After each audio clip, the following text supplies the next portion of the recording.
Hello, hello. Chris Cassis here, Anything's Real Estate, and I have in my hands here the Greater Palm Springs Realtors Desert Housing Report for January 2025, which has some interesting information regarding 2024 and the years previous. So if you are a buyer or seller and you're concerned about the market or you're watching the market, you'll want to watch this. All right, in summary, pricing of a single-family detached home in the Coachella Valley for the third straight month is $689,000. However, it is $30,000 more than this time last year. The total 3-month average for sales is unchanged from last year, so sales are about the same.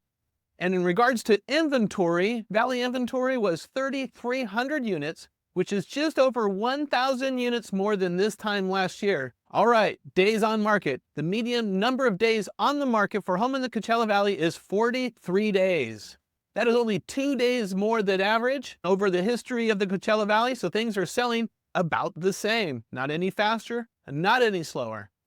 And price discounts and premiums, detached homes are selling at an average of 2.6% off of their asking price, which means sellers are negotiating roughly 3%, and that is consistent with the years I've been studying the market here in the Coachella Valley. This is the sales recovery chart. In the middle, the normal line is based on the years of 2016 to 2019. Those were non-pandemic years. They were non-mortgage crisis years. And what you're going to see here in this chart, as COVID hit, you'll see that sales dropped well below normal. And then they dropped interest rates, which created a surge of sales about 60% more than average. And then as rates started to come up, and all of a sudden they started to cause sales to drop as much as 35% below normal. However, we are now roughly 25 to 26%, and we're recovering slowly but surely.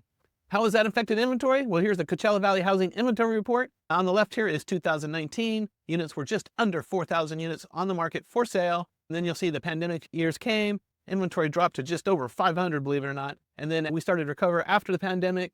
You are starting to see inventory is now roughly 3,300 units, which is still a little bit off, but very close to pre-pandemic levels. This is sale amounts, how many sales were actually being done. And you're going to see very similar swings up and down. You'll see troughs here, you'll see peaks here, and those are again on those years of 19 through 2025. January is the trough or the least amount of sales in our Coachella Valley every year. And if you look at July, you will see sales peak just before that every year. Here's July 19, July 20, that was the pandemic, but July 21, 22, 23, 24 is when sales activity or sales volume is at the highest. It's not in January, and it sure is closer to summer than it is winter. So if you're thinking about selling, don't worry, those months are just ahead of us. How does that work with our dollar sales? Again, our dollar sales follow those same charts, and you're going to find that there's a peak. Again, this is meaning the most sales is just before July. And again, looking at this chart, you'll notice that these peaks, again, year after year, are in the middle of each of these cubes. And what this means is that this is the most expensive home selling. So again, the median detached home price, it is the highest in the middle of the year and not the beginning of the year. So if you're thinking of buying or selling, this is some incredible data you need to be looking at when you're thinking about buying or selling a home, because you will now have some information that will make your process less nerve-wracking and more predictable when selling your home. So give me a call if I can help. That's what I do. 760-409-5549. Thanks for watching. Bye. Oh, bonus. If you're thinking about the types of buyers and when they buy, this is something you should be thinking about if you're not. We have 3 different buyer types that come in our marketplace, maybe 4, depending upon how you look at it, but they all buy at different times of the year. I have this great little worksheet about it. Give me a call if you'd like to see this. And in fact, if you really like, maybe I'll even do another little webinar on that as well. So these are the buyer types that affect those swings in the marketplace and also affect how you sell your home. Thanks again for watching. Bye.